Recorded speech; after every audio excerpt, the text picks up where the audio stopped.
Hello, it's Elizabeth from Elizabeth's Oracle. Thank you so much for tuning in today. We are going to talk about the sun moving through the fixed earth sign of Taurus. And because that's where Uranus is, powerhouse Uranus, I'm going to do a special report, my second one, on Uranus in Taurus, this big 7-year transit that's very important. Here are the start times for each section. Thank you again for tuning in, and let's look at some charts. All right, so as usual, we will start with the day that the sun moves into the sign. So this is April 20th when the sun moves into Taurus. As usual, I've done the charts with the coloring so that your water signs are in blue, your earth signs are in green, your fire signs are in the yellow, and your air signs, just Mars there in Gemini, are in that gray color. So as you can see when we start, we've got everything in the water signs with at least a planet in it, thanks to that Scorpio moon, always a little signifier of some intensity. But the big story, as you can see, is mostly Earth signs. So again, I've told you guys Pluto and Saturn were going to be a big deal all year, staying in Capricorn. That continues to be the story. And now we're going to get some emphasis on Taurus, where Uranus is. But that's not to leave the fire signs out. We have Mercury finally in Aries in this chart after that long 2-month transit of Pisces. And if you look, Venus is at the very last degree of Pisces. Yay, shedding the rest of the Pisces energy. Later that very same day, Venus will move into Aries. So we're going to get some nice trining between Jupiter in Sagittarius and then Mercury and Venus traveling through the fire sign of Aries. So that'll kind of pick up some of the energies that are otherwise in this more subdued, watery earth energy. So we're gonna look at that. But that's our first chart. Second chart, again, this is a theme I'm picking up on. I'm not seeing a lot of other people write about this, but I think these are big. I knew it was big last month. I talked about right before the new Aries moon, there was a direct opposition between Pluto and the North Node. And we're following it up here on April 30th. I didn't quite, it's one of those things you kind of know, but then you see it all printed out and you're like, oh, yeah, this is bigger. So we're going to follow that up with 3 of these Saturn oppositions to the North Node. I'll explain that more in part 2, but just know this is a series of 3, and we have our first one on the 30th of April. Okay, and your next chart is for the new moon. You guys know I'm a fan of those moon cycles, and this is the new moon in Taurus. And this is, I always recommend doing your kind of spiritual hygiene around the moons, any clearing, saging, those kinds of things. And in Taurus, the use of herbs, flowers, those things is heightened, obviously, because there's that earth connection, not only with the pleasantness of those things, but also their benefit. So we do have a new moon in Taurus here, and we're talking about solidity, endurance. So setting out your intentions that have a long-term quality to them and things that are about you feeling grounded and stable. Excellent moon to do this. And the final chart I want to look at is, and again, the charts are just to kind of show you where things are going. We get our bearings and then I go into more detail. So the final one is for this same moon, but when it turns full. So it is a full-fledged Scorpio full moon on the 18th of May. And as you can see from this chart, a lot has happened. We are really in a time of a lot of water and earth that's increasing. So this is a potent full moon in Scorpio, 27 degrees and 39 minutes of Scorpio. That is a lot of Scorpio. powerful time for revelations, things that were hidden coming to light. Scorpio loves uncovering that kind of stuff. It is the sign of detectives and detection. So yeah, lots could be coming to light under this full moon. We also have Mars on into the fellow water sign of Cancer. A lot of people hate that transit. I think it connecting with the North Node ultimately, I'm kind of liking that, and that's also our, our start of summer, signaling that during this fixed Earth sign energy, we are also starting to transition a little bit into the summer energies. So those are the charts. Now let's jump into the part where I explain a little more about what they mean. All right, so when we talk about Taurus, we are talking about the fixed earth sign in astrology. So this is traditionally associated with the earth. So, of course, raw materials, then possessions, income, finances, all of those kinds of things, and it is Venus ruled. So we also associate it with pleasure and beauty. So there's a physicality to it as well, being represented by the bull.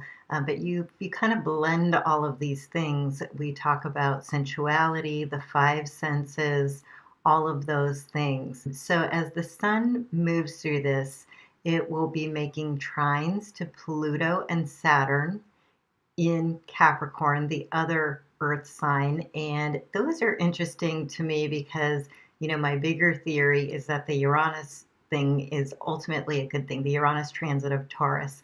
And so as the sun moves through, we might be getting some insights into how that bigger picture is going to play out. So pay attention to these Saturn and Pluto connections. They're trines, one of our supportive angles as they come up during May, and see how those play out and if they're indicators for how the Uranus picture might unfold for you. But this is some of astrology's more supportive, constructive energy. We associate Taurus with building things, and of course, Capricorn is very ambitious, and both of these signs have planets that are about reforming things. So the other thing we're going to get is some of our Uranus conjunctions. So actual connections with Uranus are dead on, spot on. And so again, what is Uranus doing? There's been a lot of hype about what it's going to be doing, but we're going to see some of that, real world experience during the next 30 days or so. So again, note what is coming up when we have these connections. And then the other thing that I wanted to note during the sun cycle is this Saturn opposition to the North Node. This is kind of bigger than I thought it was. I mean, I knew it was big because I feel like really now in hindsight, the big thing was Pluto opposed the North Node on the 4th of April, right before a new Aries moon. And of course, Pluto is concerned with systems, with reform, with digging up the dirty stuff, the unpleasant stuff, trauma, all of those things. And of course, Cancer is concerned with well-being, particularly the welfare of children, the family, nurturing, caregiving, all of those things. And so the gist of it, and I wrote an article on my site, I'll put the link in the description box. I feel like a lot of trauma could come up, or it's a time to look at when we're triggered and see how far back that goes in our histories and to heal it, of course. The North Node is pointing towards the healing and doing something constructive with this, and Mars will be going into Cancer and connecting with the North Node, as I mentioned.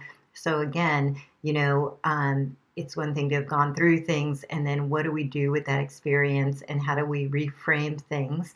Also, if we look during this cycle, Saturn and Pluto, those same players, are going retrograde. So again, they may be digging up things from the past.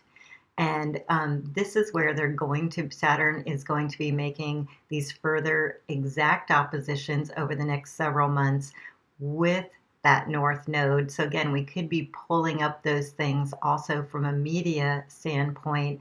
I feel like we're going to see lots of stories about those darker topics involving children. So, I don't want to put the words on YouTube because I think a lot of people get censored, but that the darker underbelly of things that have been hidden in our society that are going to be exposed. So I think rings being broken up. Saturn is all about law and order. So these trafficking rings and really, pretty awful stuff that's been underneath the radar for a really long time, I think will be exposed because Pluto set off this sort of chain reaction.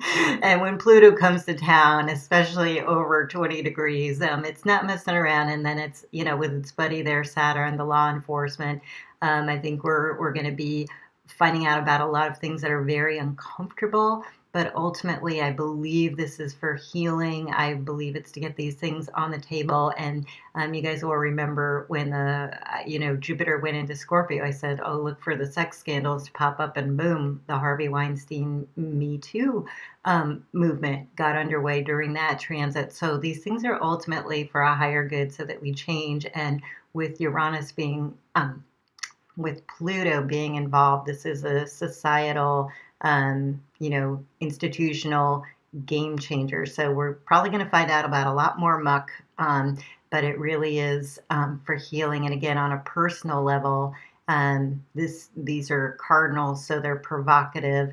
And if things are coming up for you, definitely, whether it's a conventional environment for therapy or one of the newer alternative therapies for healing things, reframing things, definitely get the support that you need for clearing that stuff out. Because if we're each doing that individually, we clear a lot off the planet and we stop the chain reactions of this, this triggers me. So then I have all these reactions and it just goes on and on until we break these cycles. So it's very important, but tough stuff. And I find it interesting that the very last one is on the day of the new Libra moon. So the Pluto thing started right before the new Aries moon, and this last Saturn one, it's kind of telling us as we go through this whole long process, there really is light at the end of the tunnel. And it's also when Saturn and Pluto are then going direct. So there's a deep dive and a deep dig over this 5-6 month period that I think can ultimately be very transformational, though it may be some tough going. So, and the other thing, I forgot to put up these postcards. These are the times and exact days when the planets are changing signs this cycle. And again, it's our inner three back up to their usual pace, Venus, Mercury, Mars, all moving. And on the 15th is kind of a big day. They've moved on into their next signs. And this is, in fact, a homecoming for Venus. So again, what are you building in your life, short and long term? And speaking of that, let me go into the Uranus piece because that does talk about the longer term transit that we are in involving Taurus. All right, so there's a lot of ground to cover on this, so make yourself comfortable because it's a 7-year transit, and don't worry, I'm not going to like be here for 7 years, but it's a big transit and there's a lot of information, so I want to cover it carefully and as thoroughly. And of course, we'll be doing more on this every year when the sun rolls through Taurus, but I do want to give you enough info, so that you're kind of prepared over the next little while. So again, we covered Taurus in the previous section. What we're talking about is this very stable, determined, patient energy. And when we talk about Uranus, it's almost like an opposite energy. It's known for chaos, breakthroughs, going up against convention and being radical and revolutionary. And so a lot of people are like, oh, this is not going to be a good transit. But you guys know my theory, and I'm sticking to my guns. Basically, when we look at the outer three, here are the dates of the Pluto through Capricorn transit, the Neptune through Pisces transit, and of course, Uranus through Taurus. As you can see, these things all last, They're solidly in place through the end of 2024. And these, I argue, are the harmonious angles in astrology. We've got our Earth agreeing with Earth. We have Pisces in the middle, Neptune in the middle in Pisces, I should say, harmoniously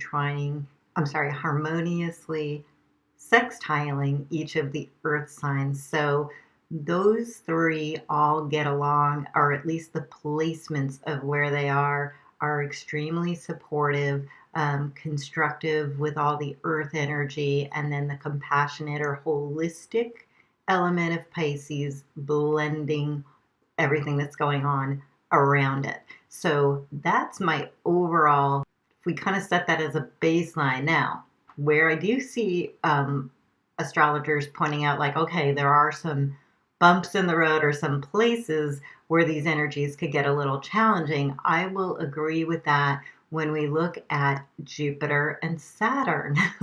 Because most of you know Jupiter's coming into Capricorn at the end of the year, so we got even more expansion of the Saturn and Pluto energy for a year.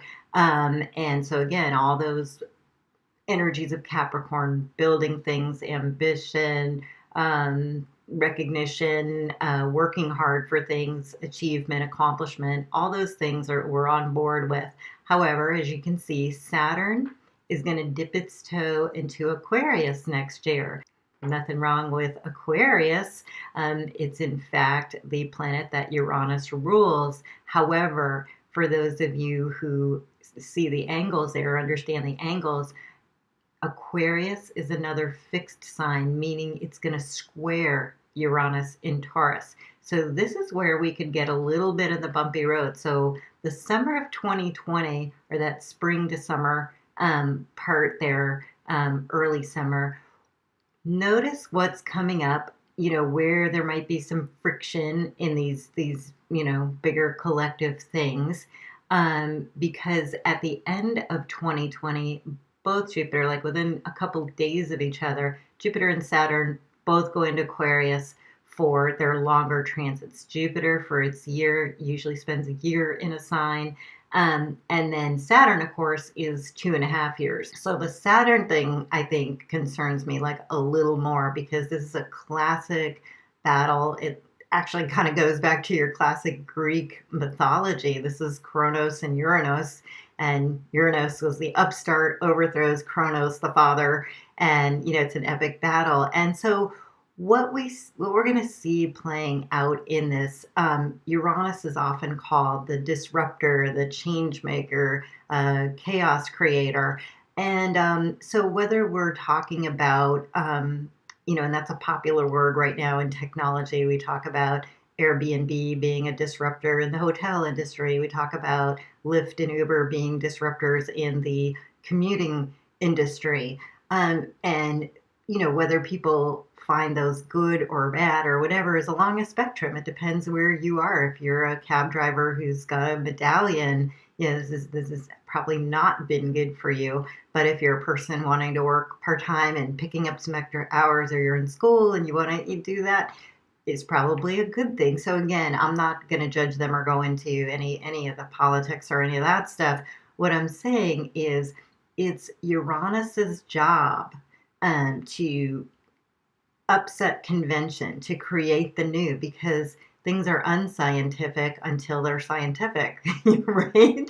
Until it's proven, but then it becomes the status quo, Saturn, and then it's got to change. So it's a really interesting place for Saturn itself. It's an uncomfortable place to be in Aquarius, because it's very conflicted. Saturn wants tradition, it's paternal, it wants to maintain things, and Aquarius is very revolutionary, and it wants to move into the future. It's technological. It wants to create change and move the needle forward.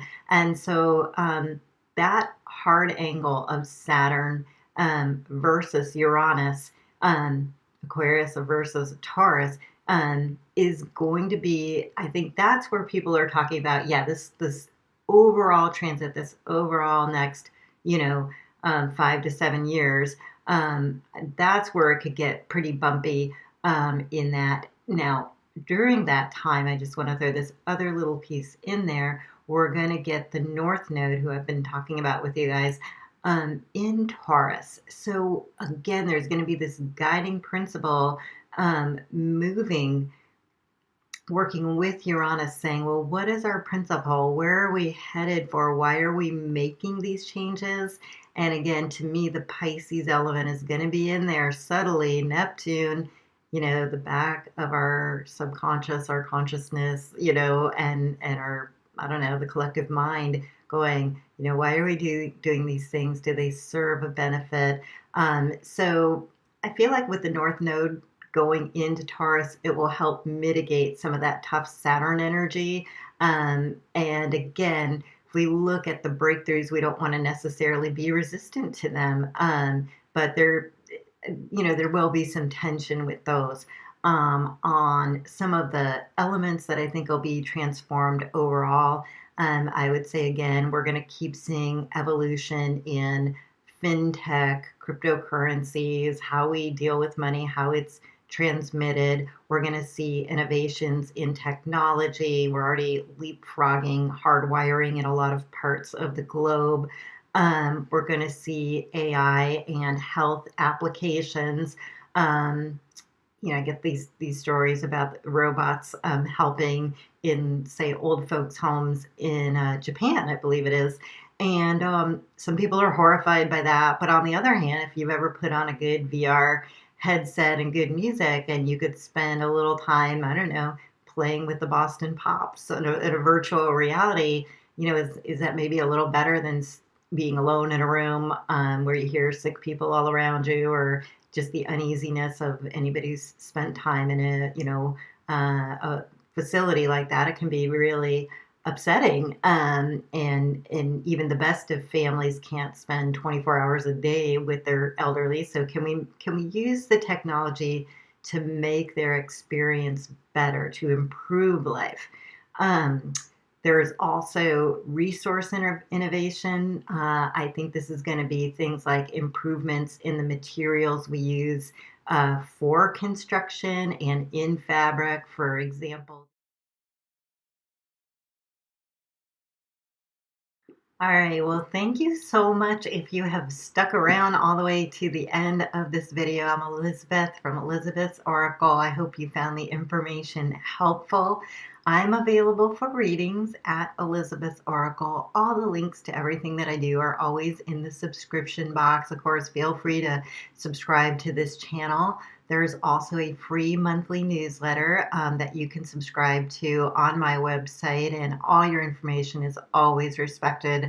That just comes out once a month when the sun changes signs, and it has some more content that I'm not always able to present in the video. And for instance, this month I did a radio show with my friend Christina Walsh on her show Surfing the Psychic Waves, and we gave a spring overview for 2019. So you can find the link to that in the description box, and of course it's linked in the newsletter. There are some specials sometimes that are exclusively for the newsletter group, but there's always a Free Minute Friday.